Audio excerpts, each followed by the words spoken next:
Halo semuanya, di video ini kita mau bahas mengenai beberapa metode yang digunakan dalam assessment center. Di antaranya ada FGD, LGD, Intrae atau In Basket, dan Role Play. Yang pertama ada FGD atau Focus Group Discussion dan ada LGD atau Leaderless Group Discussion. Apa sih pengertiannya?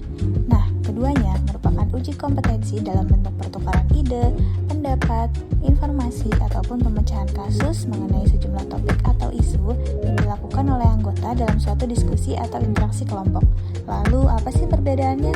Nah, bedanya adalah dalam LGD seperti namanya yaitu leaderless, LGD tidak disertai dengan pemimpin atau pemandu diskusi seperti FGD. Selanjutnya adalah prinsip-prinsip yang mendasari LGD. Yang pertama yaitu tidak ada yang ditunjuk sebagai pemimpin. Yang kedua, beberapa penilai diminta untuk berada dalam diskusi selama waktu tertentu, namun tidak ikut berpartisipasi dalam interaksi atau diskusi.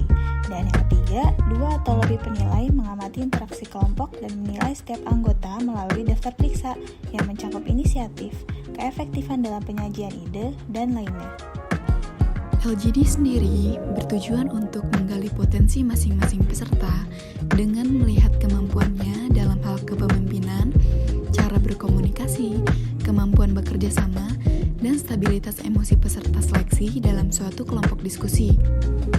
Penilaian ini tidak hanya berdasarkan dari hasil diskusi saja, melainkan juga proses yang berjalan pada saat diskusi berlangsung. Kelebihan dan kekurangan LGD. Kelebihannya yaitu yang pertama, semua anggota dapat menunjukkan performa terbaiknya karena tidak ada leader. Yang kedua, membentuk performa pemimpin yang profesional dan fleksibel dalam segala situasi maupun dalam pemecahan masalah. Dan yang ketiga, memberikan penilaian atau deskripsi calon pemimpin. Selanjutnya, kekurangan yang dimiliki oleh LGD yaitu yang pertama, kurang dapat menimbulkan diskusi yang produktif, terjadinya konflik antara pandangan yang berbeda, dan memungkinkan kurangnya keikutsertaan anggota saat berdiskusi. Selanjutnya, ada contoh kasus dalam LGD. Salah satu contohnya yaitu saat perusahaan mengalami penurunan secara terus-menerus, peserta distimulasi sebagai konsultan untuk memberikan solusi supaya perusahaan tersebut bisa maju kembali. Solusi yang diminta hanyalah satu karena faktor dana perusahaan yang terbatas. Nah, untuk menyelesaikan kasus seperti ini, kita harus paham benar mengenai dinamika perusahaan yang sedang krisis. Dengan pengetahuan yang kita miliki, kita dapat mempermudah diri kita dalam merangkai kata. Selain itu juga, pengetahuan seputar konseling harus sangat dikuasai. Karena kita hanya diminta untuk memberikan satu solusi yang bisa menyelamatkan perusahaan tersebut. Kita juga harus bisa membandingkan solusi satu dengan solusi lainnya dengan memberikan poin-poin kekurangan dan kelebihan dari masing-masing solusi tersebut. Untuk masalah teknis, disarankan kita jangan terlalu aktif, namun jangan terlalu pasif juga. Ketika kita ingin mengemukakan ide dan solusi, cobalah memaksimalkan waktu yang sudah disepakati bersama. Karena apabila kita terlalu cepat, argumen yang kita berikan akan terkesan dangkal. Dan sebaliknya, jika terlalu lama atau terlalu panjang, maka akan terkesan bertele-tele. Dan tidak lupa, kita harus memperhatikan keefektifan dalam berkomunikasi. Selanjutnya, ada Intrae atau In Basket. Intrae atau In Basket merupakan simulasi dari situasi nyata yang dihadapi peserta dalam menjalankan tugas sehari-hari.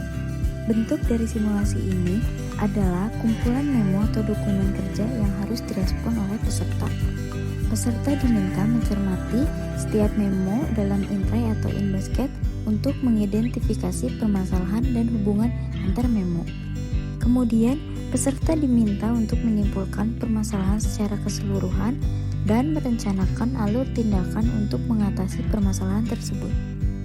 Tujuan dari Intrae atau In Basket sendiri terbagi menjadi 2. Yang pertama, sebagai alat diagnosa.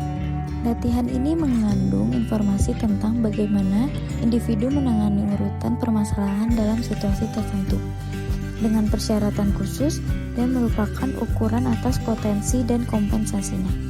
Yang kedua, sebagai peralatan training.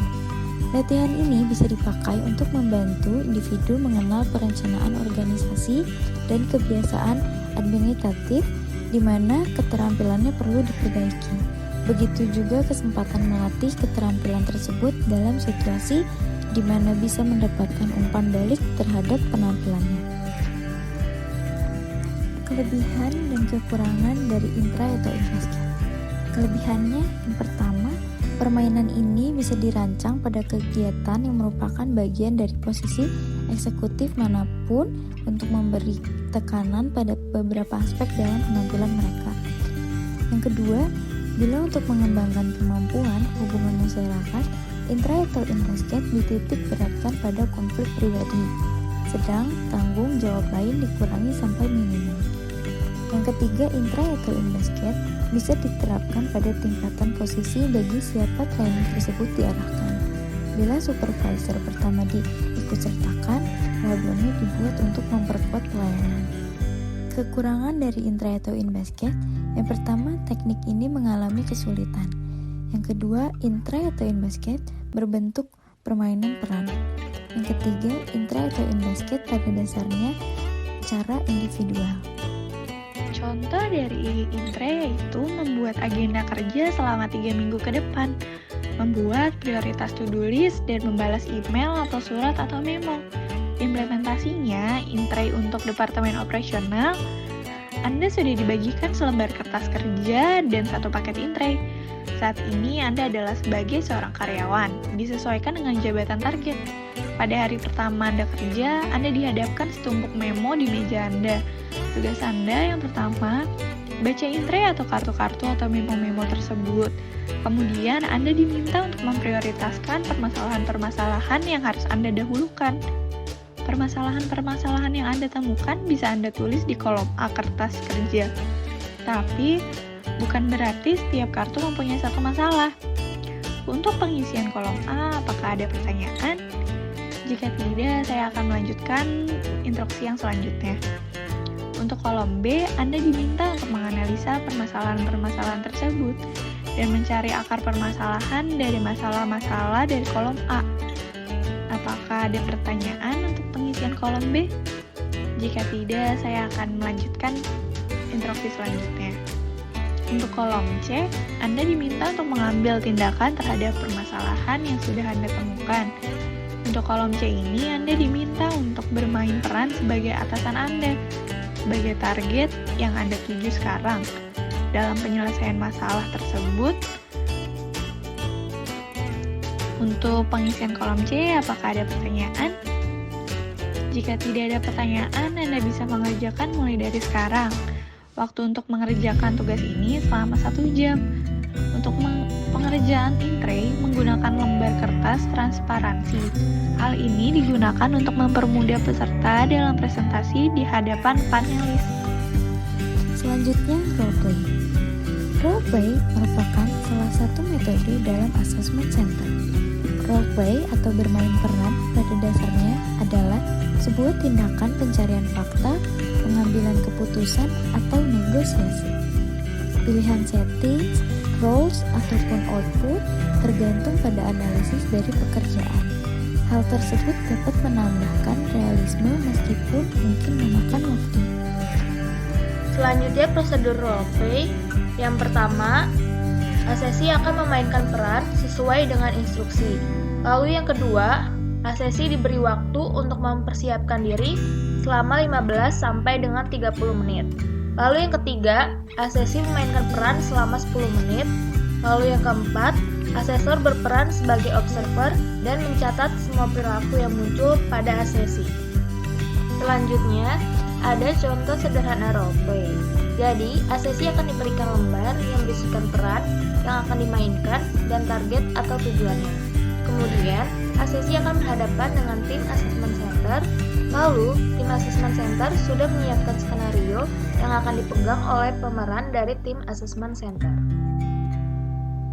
Sekian penjelasan dari kelompok 6 mengenai leaderless group discussion, intray, dan roleplay. Semoga bermanfaat untuk kalian. Thanks for watching. See ya!